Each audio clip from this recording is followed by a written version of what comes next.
Hi everybody, this is Miss Jennifer, your art teacher, saying hello and ready for a new art lesson.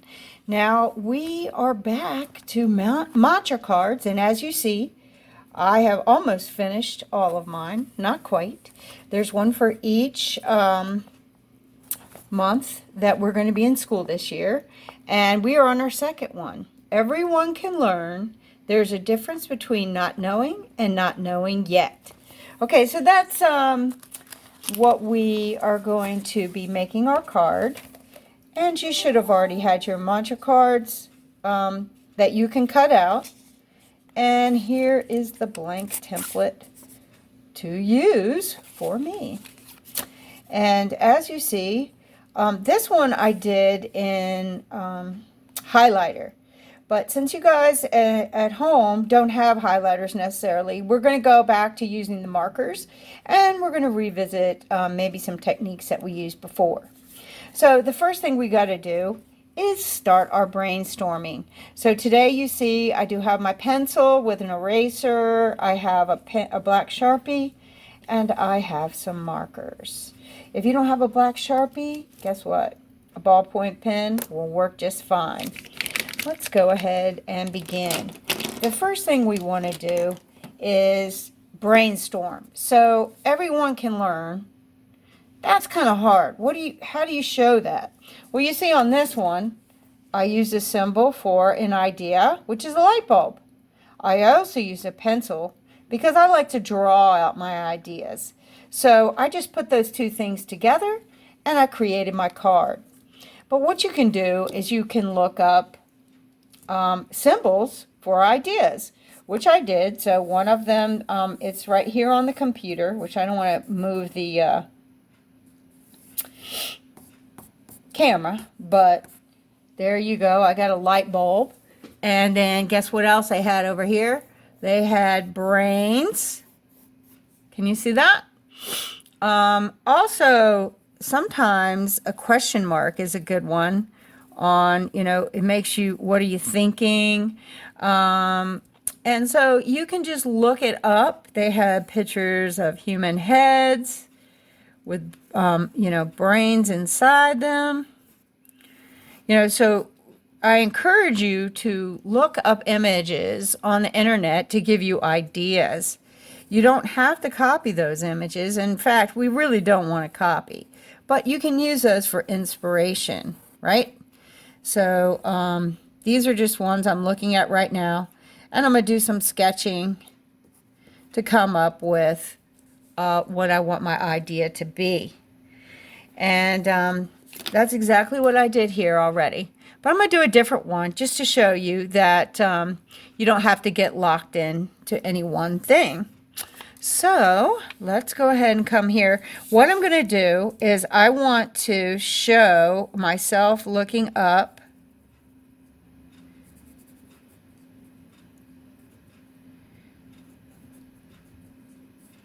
like I'm thinking.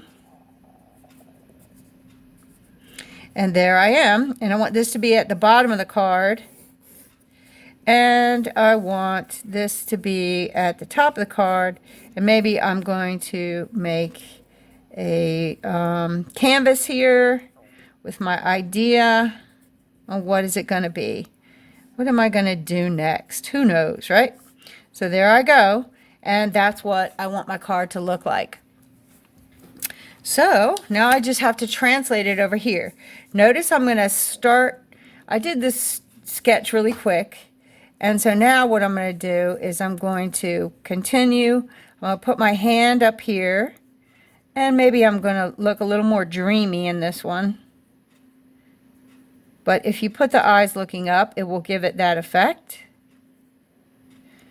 I don't think I'm going to smile like that because then it won't look like I'm thinking as much as I want to be. All right.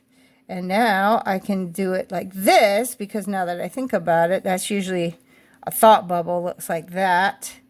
And then I have my canvas or my artwork here. And then maybe I do my question mark. And maybe I'm going to do a splat to make it look more arty.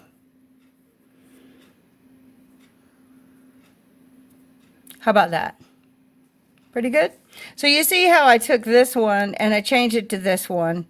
And then you see I have this empty space right here. So I don't have to leave that empty space. What I could do is kind of do what I did in the last one and kind of put a little zigzag around myself, because this is where the energy and the thought is all coming from. Perfect. Okay. Now, if you have a Sharpie, this is when you want to grab it. And also, for those of you who, like me, are wearing glasses, I'm going to show you a trick for that right now. And I can, maybe I'm going to draw a line right here so I don't go below. Now, I should have made a little bit more space for it, but it's okay. And here's my hand, here's my face.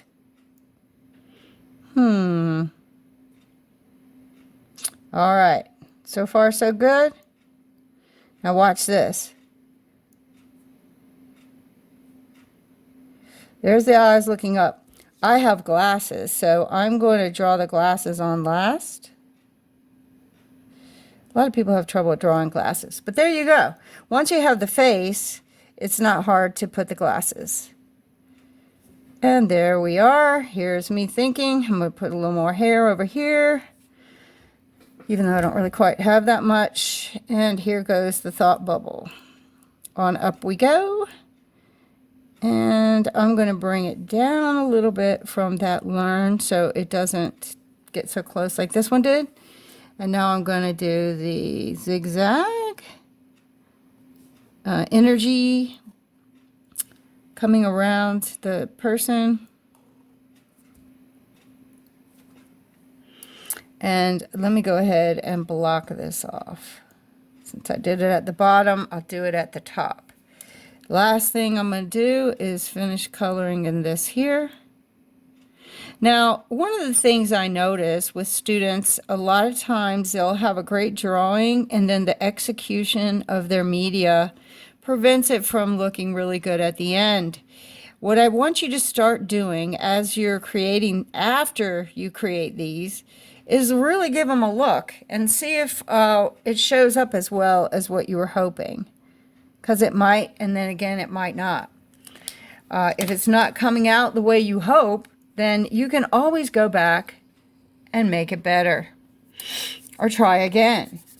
I don't always like what I make. In fact, sometimes, even on these videos, I'm like, oh, geez, that wasn't very good. But you guys aren't on video, so you can go back and do it again. All right. So always remember, after you do your inking, so we do the sketching, and then we do the inking. And remember, this one here, don't try to be all perfect on your scratch paper, because that's not even going to matter, right? And that's what I really, really want to emphasize. We are learning a process here that we want to keep doing over time. So I always recommend that we use a limited palette or a color scheme. So I'm going to pick, I like blue and orange and yellow today. That's what I'm feeling today. And my hair is kind of whitish yellow, so I'm going to go ahead and color that. Now, for those of you who saw the bonus art video, you can use that technique here if you like. Or it's so small, it's easy to color in the whole thing. Now okay, so now that I've made that choice, I'm going to figure out everything else I want to do. So I could either leave this white, this background white, or make it a color. So you do want to leave white. I think I'll leave this thought bubble white, and then maybe this one white, and this one a color, and this a color. That splash definitely needs to be a color. So I'm thinking I'm going to come with the orange. Now maybe I'm going to do what I taught y'all last time here, just so you'll see again. What I'm going to do is I'm going to outline this with my marker. So basically what I'm saying is I'm going to outline this shape that I'm filling in with color. And then I'm going to use my brush to activate it. And maybe I want to wait and do it all at one time. Or I could color it in. What do you think? Let's try it with the brush. So for those of you who missed that video, you're just going to take a brush with just a little bit of water, and you're going to activate that watercolor marker. The water-based marker, like this. Just put a little bit on there. And I don't want it going in there, so I'm going to make sure I don't get the water inside that dot, so it won't spread in there. And there you go. Looks pretty cool, right? Now, I do have to be careful, since I wet this, that I don't go next to it right away. I'm going to do the blue here.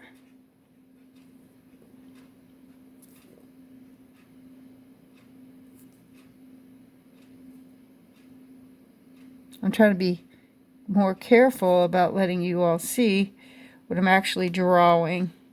And hopefully you're drawing right along with me.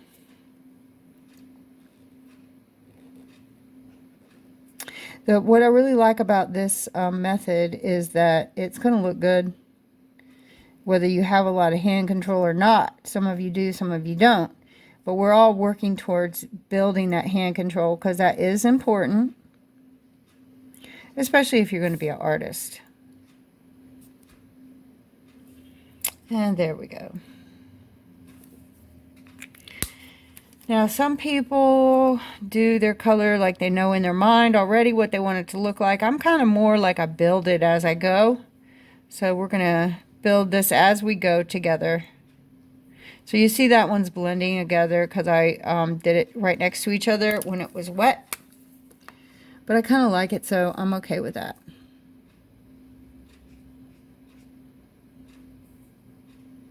I'm going to add a little more color. All right.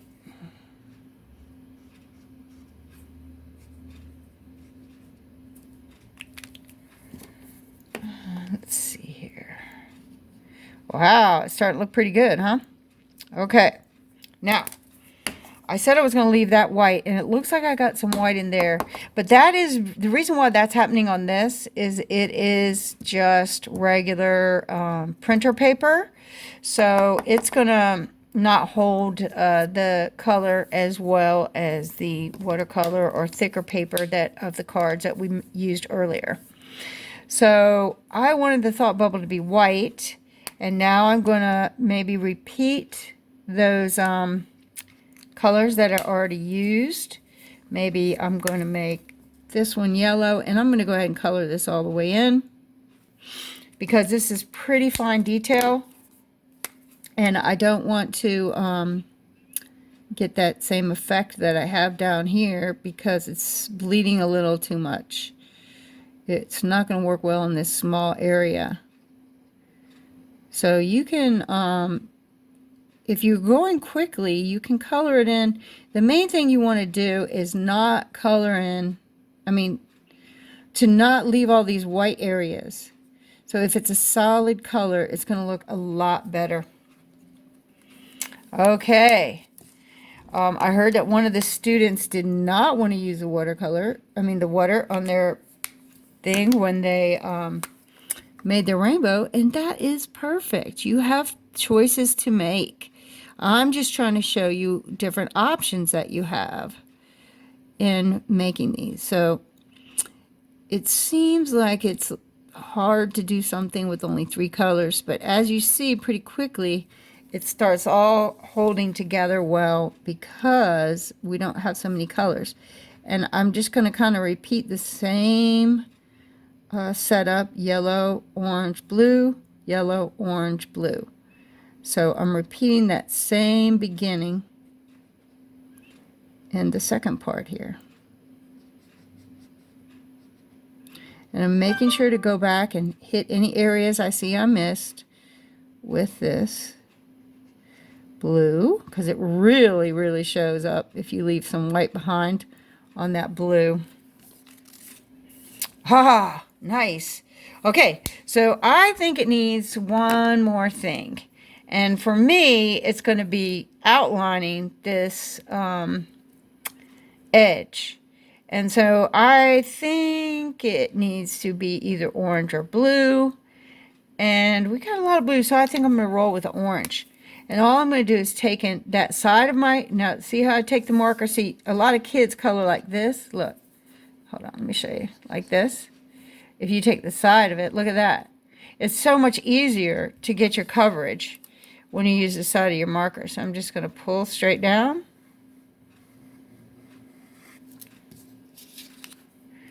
And pull straight down.